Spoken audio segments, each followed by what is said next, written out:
I'm leaving you and moving to Palm Springs with my 25-year-old babe. I'm taking all our money with me. The text came through at 3 a.m. local time in the Persian Gulf, right after I'd finished a 14-hour shift on the rig. My name is Miles Harrington. I'm 52 years old and have spent the last 27 years working oil platforms across the world. My hands were still greasy when I opened the message from Krista, my wife of 18 years. I stared at my phone screen as another message appeared, a screenshot of our joint account balance showing $0 where $142,000 should have been. She'd added a little kiss emoji, like this was cute somehow. I didn't throw my phone, didn't punch a wall, just sat on my bunk in the cramped quarters I shared with 2 other riggers and typed, "Sure, good luck." Then I turned my phone off and went to take a shower. The guys noticed something was off the next day when I skipped breakfast and went straight to work. Jackson, my second in command, kept glancing over during safety checks, but knew better than to ask. We had 16 workers depending on us to keep this floating metal city safe and operational. Personal problems stayed personal. During lunch break, I checked my email. Krista had already filed for divorce and claimed I'd abandoned the marriage by working overseas too much. She'd hired a lawyer named Bradley who specialized in high-asset divorces. They were requesting spousal support based on my excessive income. She even had the nerve to add that her emotional support partner was now living in our house in Odessa. I closed my laptop and went back to work, didn't mention it to anyone.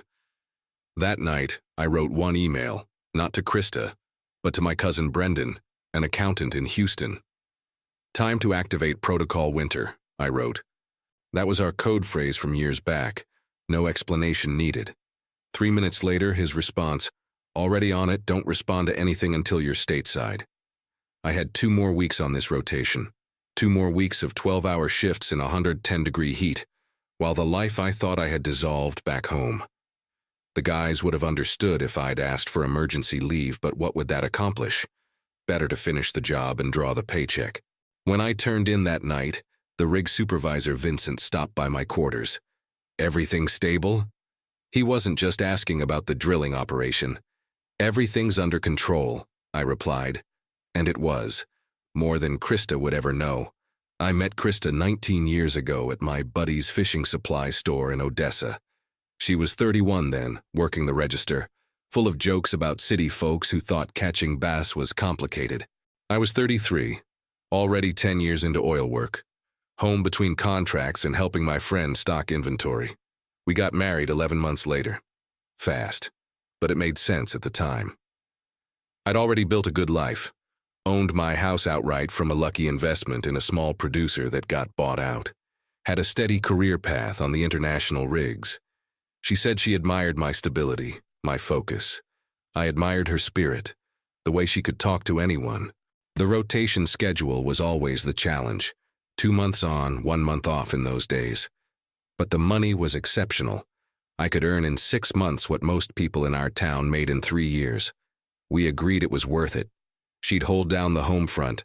I'd build our future. Around year 12, the first cracks appeared. Small things. Complaints about missed birthdays, questions about whether I really needed to take the Saudi contract, comments about how her friends' husbands were always around for dinner parties. Looking back, I should have seen it.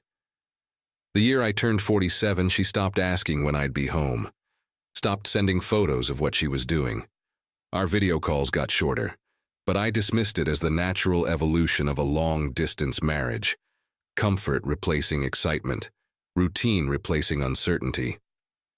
Last Christmas, I came home to find she'd redecorated our entire house without mentioning it. New furniture, new paint, new everything.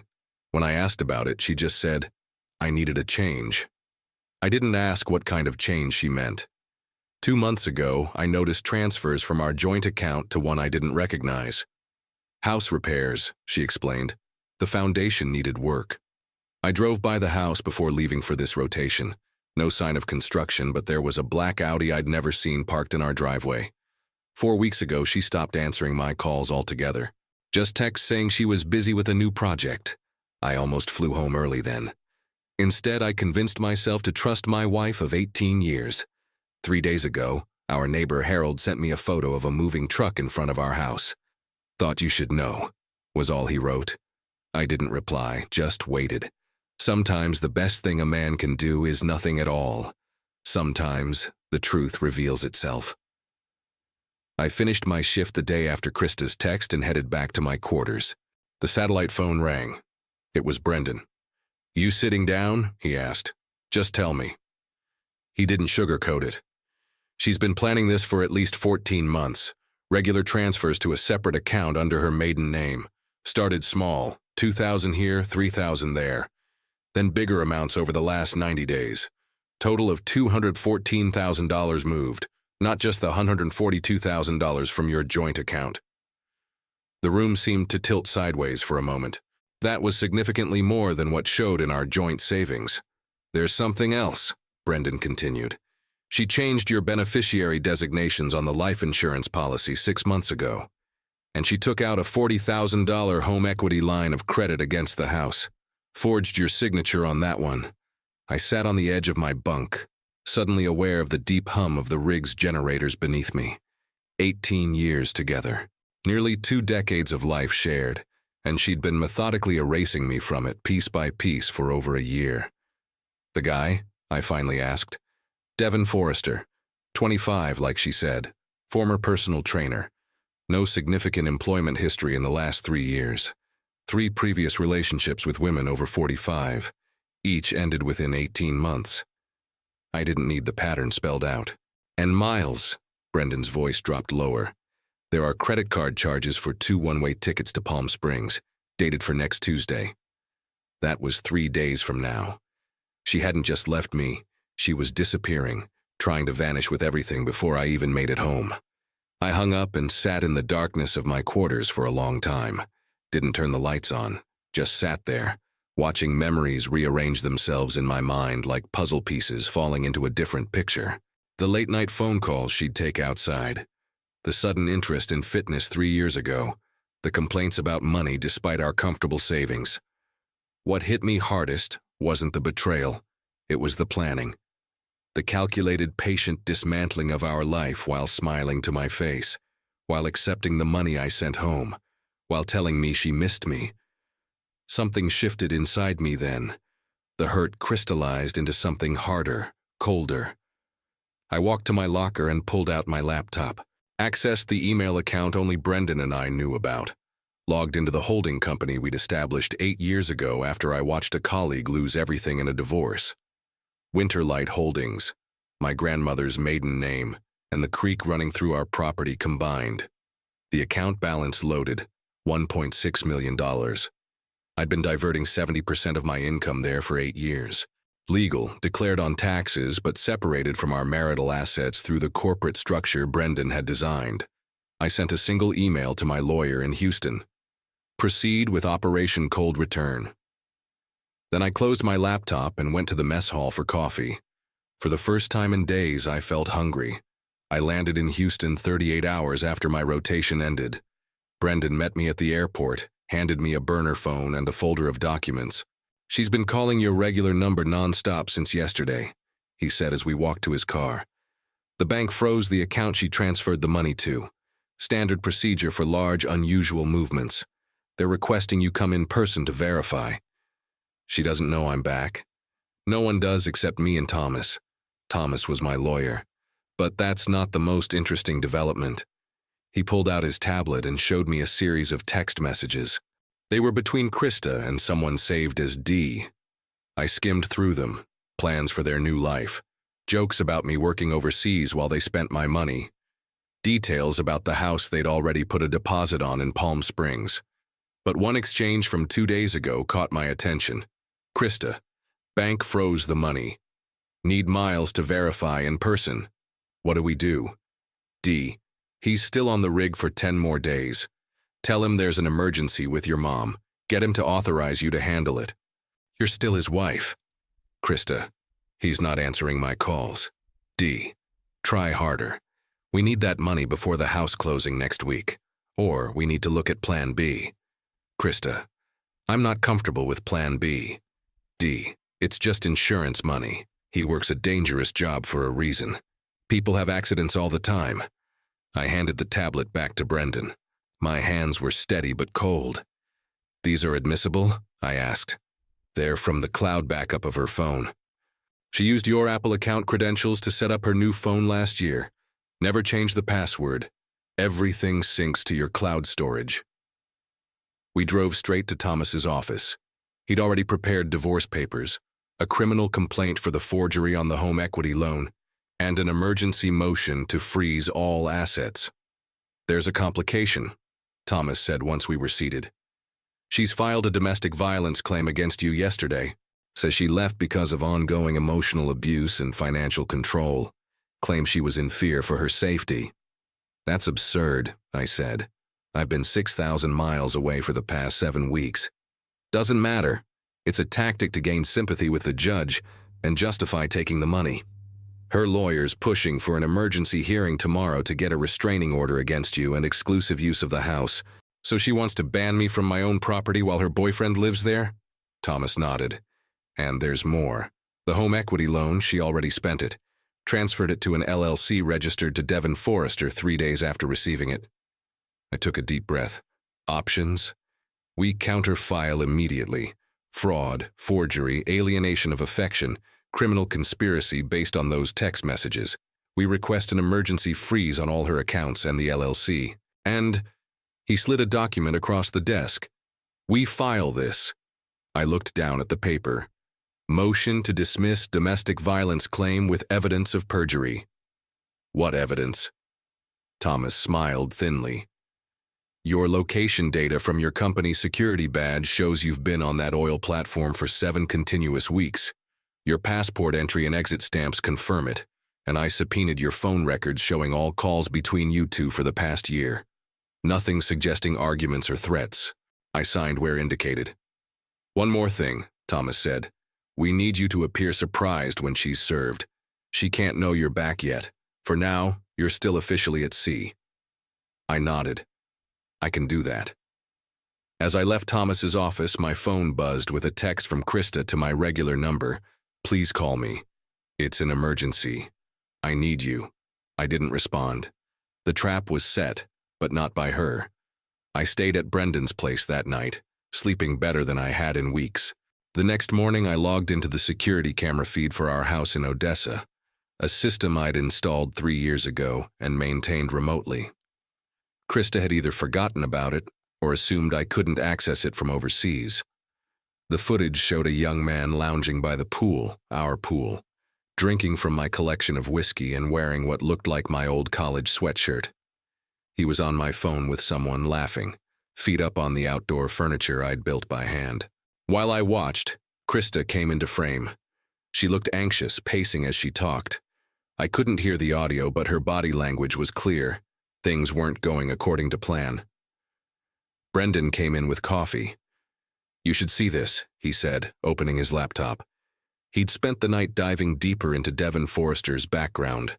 What he found changed everything. He's done this before, 3 times. Brendan turned the screen toward me. Each time, same pattern. Meets a woman, usually married, always financially stable. Relationship develops. Woman leaves husband, taking whatever money she can. They move away together. Within 18 months, he disappears with whatever's left. The screen showed news articles, court records, social media posts. 3 women across 5 years.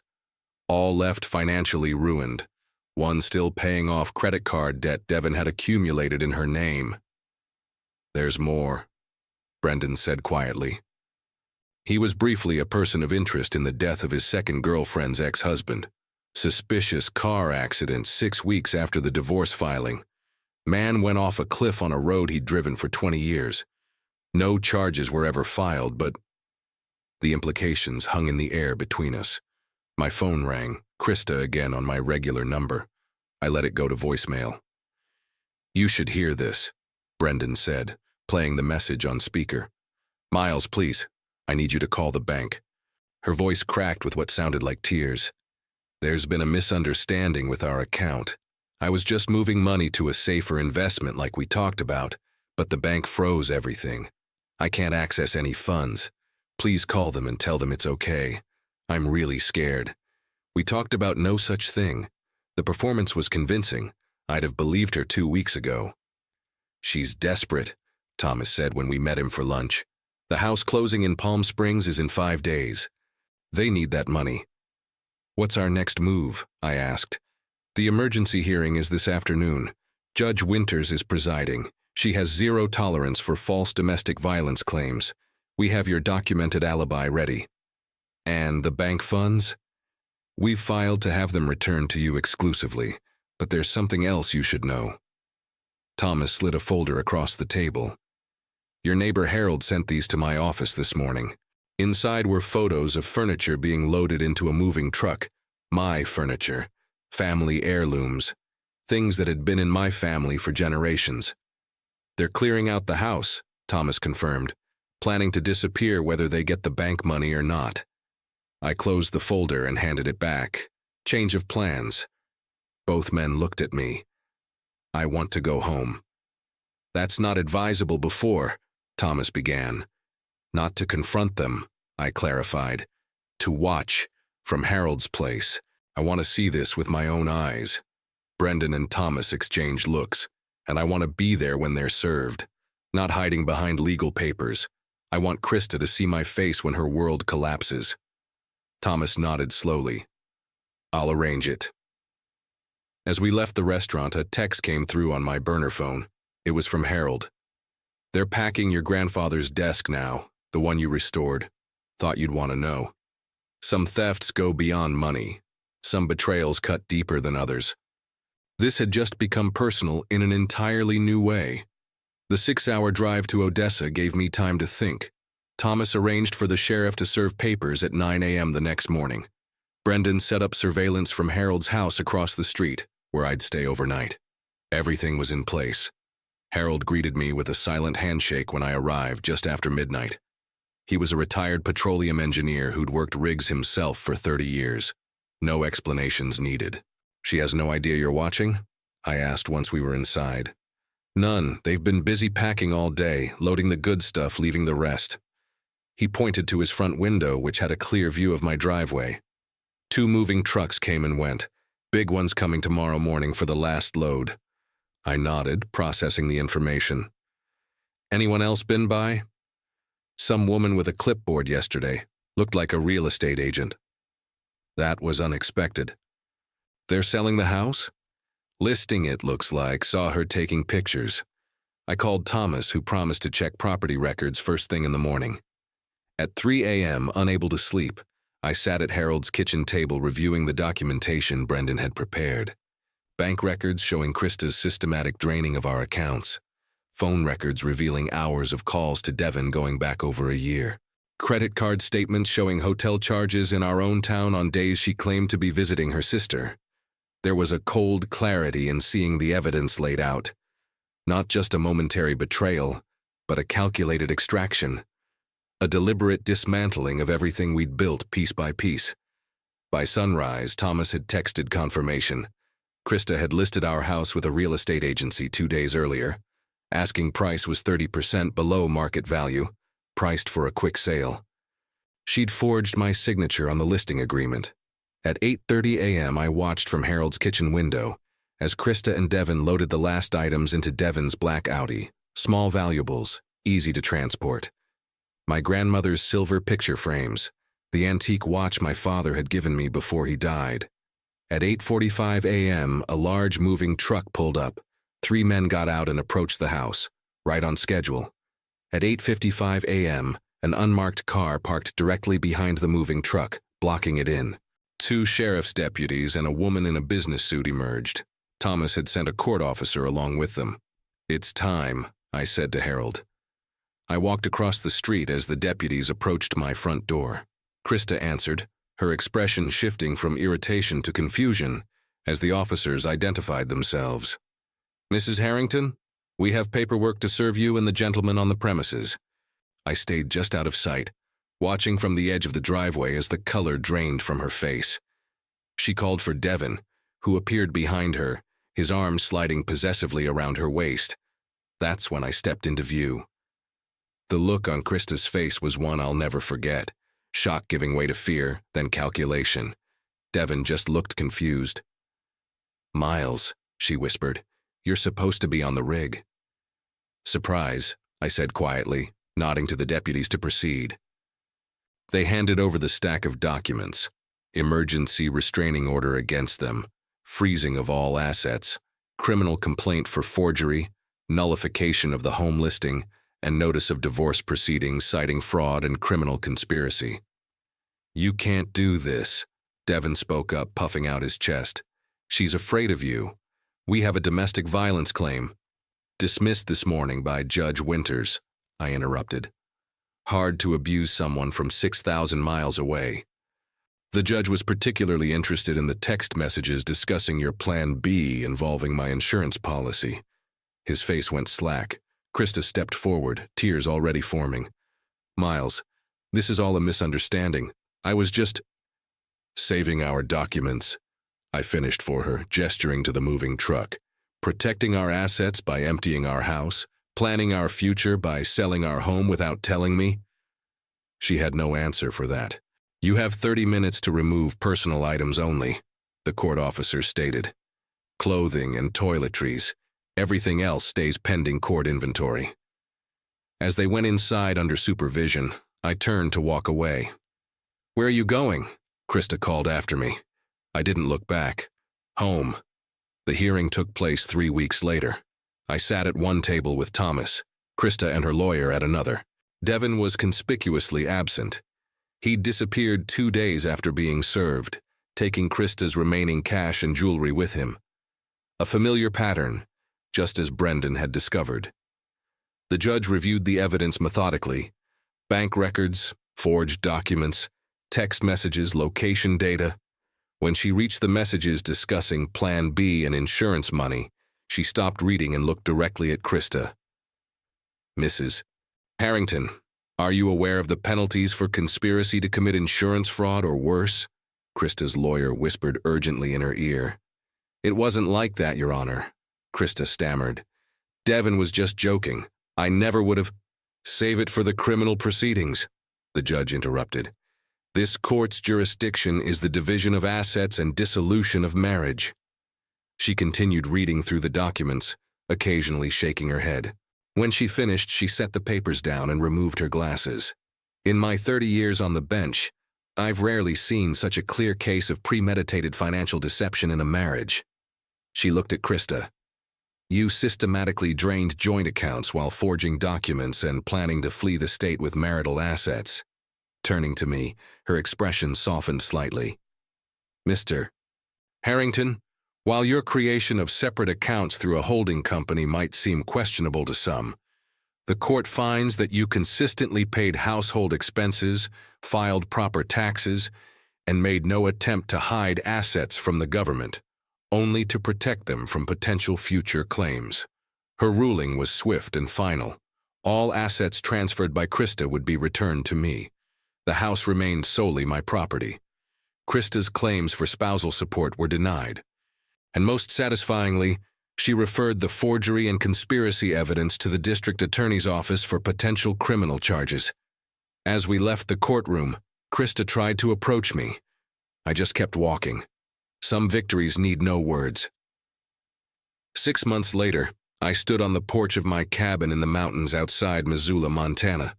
The property had been part of Winterlight Holdings all along, 40 acres of pine forest and meadow I'd bought 5 years earlier as a retirement plan. Krista never knew it existed. The forgery charges against her had been reduced in a plea deal. No jail time, but 5 years probation and restitution payments she'd likely never complete. Last I heard, she was living with her sister in Tulsa, working retail. Devin had moved on to a divorced doctor in Arizona, his pattern continuing unbroken. I'd taken early retirement from the oil company. 27 years was enough. Between my investments, savings, and the small natural gas royalties from a property in Arkansas, I had more than enough to live comfortably for the rest of my life. Harold called occasionally with updates from Odessa. I'd sold the house there. Too many memories, none of them good anymore. He'd helped clear out the last of my things, shipping the family heirlooms to Montana and donating the rest. The afternoon mail brought an envelope from Brendan. Final paperwork showing the dissolution of Winterlight Holdings. Its purpose was complete. Assets transferred, taxes paid, a chapter closed. As the sun set behind the mountains, I poured a glass of bourbon and sat on the porch swing I'd built that summer. For the first time in years, no one was expecting anything from me. No crew waiting for instructions. No wife pretending to miss me. Just quiet and the sound of wind in the pines. My phone rang. A new project manager at a Canadian oil company offering a consulting position. Good money, minimal travel, just sharing expertise I'd accumulated over decades. "I'll think about it," I told him. And I would. But not tonight. Tonight was just for me. For the peace I'd earned.